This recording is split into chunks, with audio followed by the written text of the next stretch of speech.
So again, redoing this show. My phone, so many problems. Going over my Smackdown review for again the beginning of the year. This is the first show of Smackdown, and they're going straight into it with The Miz, Maurice, and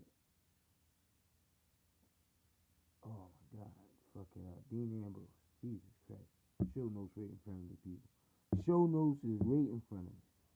So they go off into this segment with The Miz and Dean Ambrose. The Miz comes out with Maurice, so on and so forth. And good back and forth. Freaking Dean Ambrose, steps to The Miz. He comes out, steps to The Miz.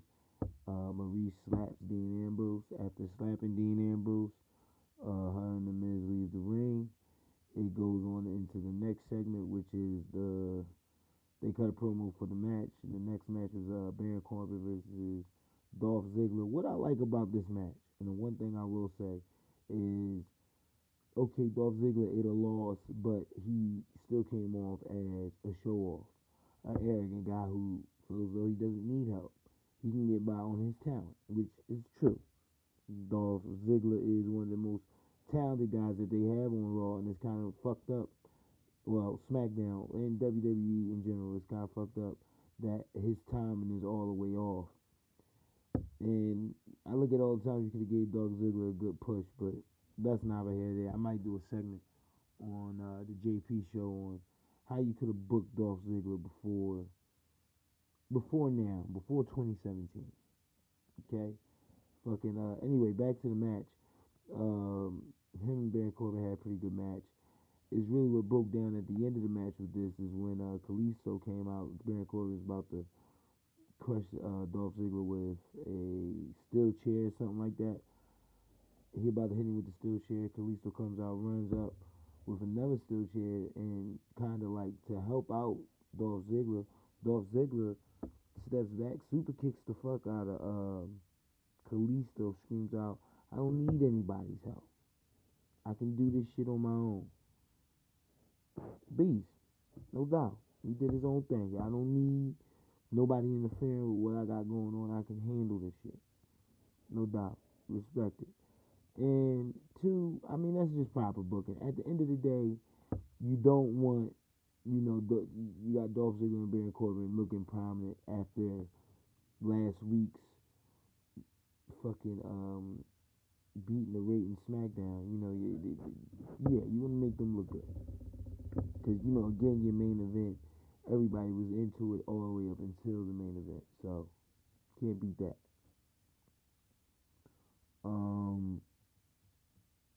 Carmella and James Ellsworth in the background segment at 8:35. Now, here you got, it's another segment after this, which was like 3 minutes, which was unnecessary. But anyway, I'll break it down. I'm going to give you both segments, and then I'll break it down how I feel about it. James Ellsworth and Carmella, James Ellsworth wish Carmella good luck. Carmella was like, alright, well, just come out to the ring with me or whatever. Basically, they're running the I'ma use you angle. It's going to be funny to see who they're going to get to pretty much expose that, see how James Ellsworth, how they're going to, I still don't know why the fuck he's on SmackDown, period. There's a lot of people out there that likes James Ellsworth, but I'm looking at the roster space, the salary cap that this guy's taking up. And he might be a talented wrestler. I don't know. But his character is the worst. I don't know why the fuck he's on television. Get off my TV type status. JD type status. You dig me? Shout out to JD. Fucking, from there, you go into, another backstage segment, which was at 8:36. That segment didn't really last long. Which was Dolph Ziggler, Apollo Crews, and Callisto. Callisto wanted to know what the hell happened. Why did I just get super kicked in the goddamn mouth for no fucking reason? And Dolph Ziggler was on something like, well, I mean, it is what it is. I don't need nobody's help. Whatever. And just, Apollo Crews was like, hold on, that's my man. So, like, what's happening? He headbutts him. He just fucking headbutts Apollo Crews. Apollo Crews, in my mind, is now just a jobber. He is a fucking jobber. They're not going to do anything with you. Not like fucking Neville. They waited to do this with Neville. You dig me? What the fuck are they doing with Apollo Crews? Come on, man. Come on. Give me a break with this shit. Anyway, fucking, it was, that segment went on for a good minute. It's now 8:43, which was the next segment with, of course, Becky Lynch and the Lucha Libre, which was again Alexa Bliss, and Becky Lynch wins, of course, but she wins by submission. Alexa Bliss pulled the old Kurt Angle joint. Remember back in the day when Kurt Angle switched out the ring with his brother, and Brock Lesnar fucking F5 the shit out of his brother, and then he jumped back up in the ring and RKO'd him. The reason why that storyline was done, fucking Kurt Angle was fucked up, and they worked it into whereas though, all right, Kurt Angle, we're gonna get you on this episode of Raw and then get you off of it. Smackdown and get you off of it real fast. So, little history for y'all with that. I like that segment. It was good to see the old tricks back into the game. You dig me? Now they're going off the 8 o'clock hour. This starts at 8:51, which was the contract signing between AJ and John Cena 3. I'm for it, man. I really like how they're booking AJ. They book a couple of big segments in this match, a couple of big pops. AJ Hill character is fucking great. Y'all you just gotta get behind AJ. It's just what it is. He's putting the company on his back. He's producing ratings, and he's showing you that, okay, given the proper booking, he's a talent you want to get behind. And no wonder and no doubt this is why Vince McMahon is looking directly at AJ.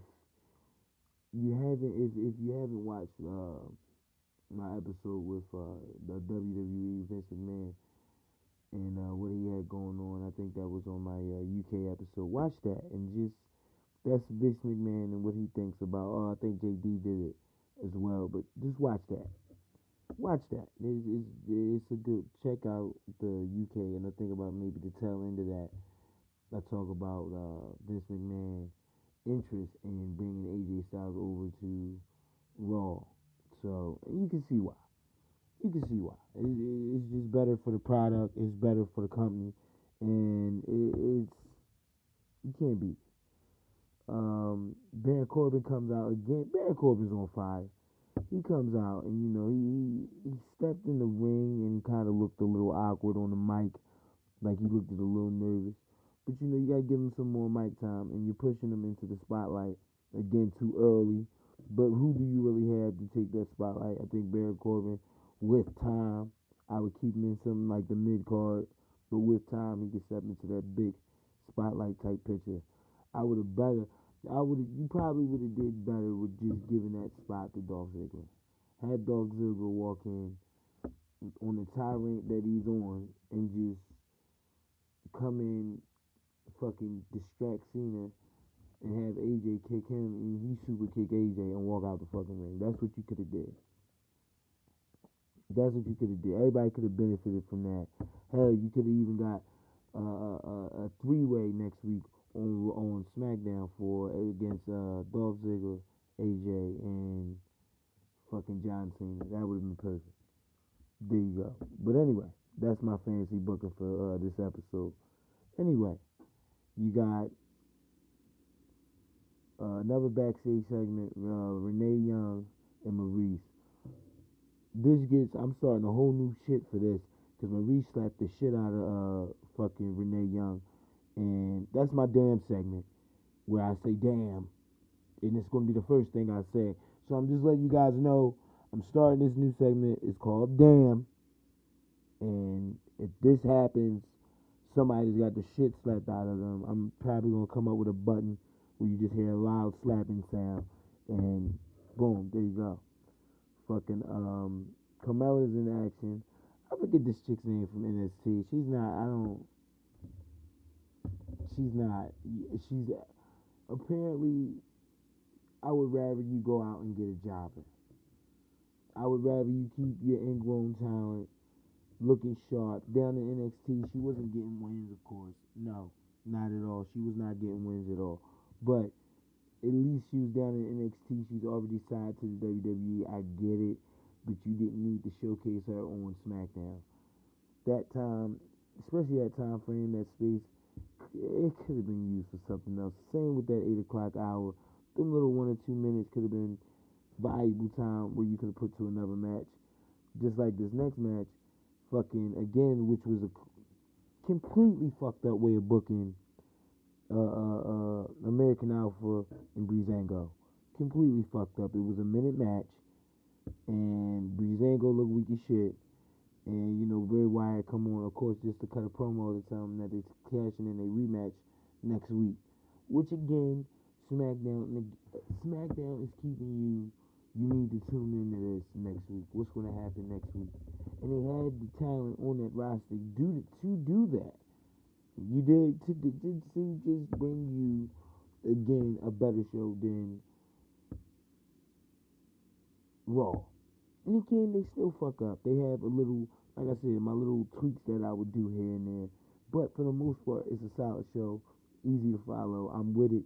And it's just, I don't get it. I'm lost from time to time with the way some of the SmackDown shows are being booked. Because SmackDown does fairly good. Last week was a great show for them. And that's without a doubt. That's without a doubt. Fucking, coming into the last segment. So basically, yeah, look out. Next week is going to be Bray Wyatt and Dean Ambrose coming into the next segment. Down in the ring was Nikki Bella and fucking Natalia. Basically catfighting, you know, oh, I got pictures with your uncle saying that I'm a good person and blah, blah, blah. And, you know, Natalia being a good heel. I like that SmackDown doesn't sugarcoat it. Like, yeah, alright, it was a segment here with Natalia, like, alright, well, your boyfriend's gonna leave you and this, that, and the third. Speaking about John Cena and Nikki Bella, and then there was another segment about AJ Styles where he was like, well, you basically just got the number one contendership because your fucking brother-in-law is the GM. He put it right out there, no doubt. I like that. And it may not even be that deep. It may just be to attract the crowd. John Cena's a big name. Why not? But coming up off that segment, Natalia get punched in the mouth. Nothing big. No big deal. Dean Ambrose cuts a promo at 9:34, and Dean Ambrose goes straight into the championship match with The Miz, which was a decent match. It wasn't really nothing to write home about. You got two guys with a similar wrestling style, with a real similar wrestling style. I think you get a couple of different moves from The Miz, but the Dean Ambrose is just a brawler, of course. And they both wrestle that brawler type wrestling style, so it's not, you're not gonna get no high flying, you're not gonna get no super kicks. If you do, it's like a super kick to the gut. It's nothing fancy. So, you know, I don't understand the whole constant flip of the title, especially the IC title, between whoever and The Miz. I don't know if you're trying to give Miz the new record beating Jericho's old record, which is crazy because I would let Jericho have that. No doubt. I mean, you let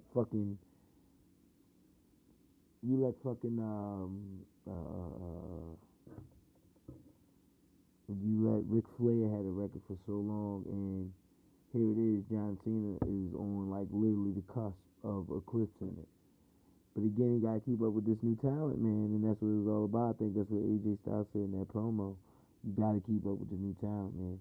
Miz is old talent.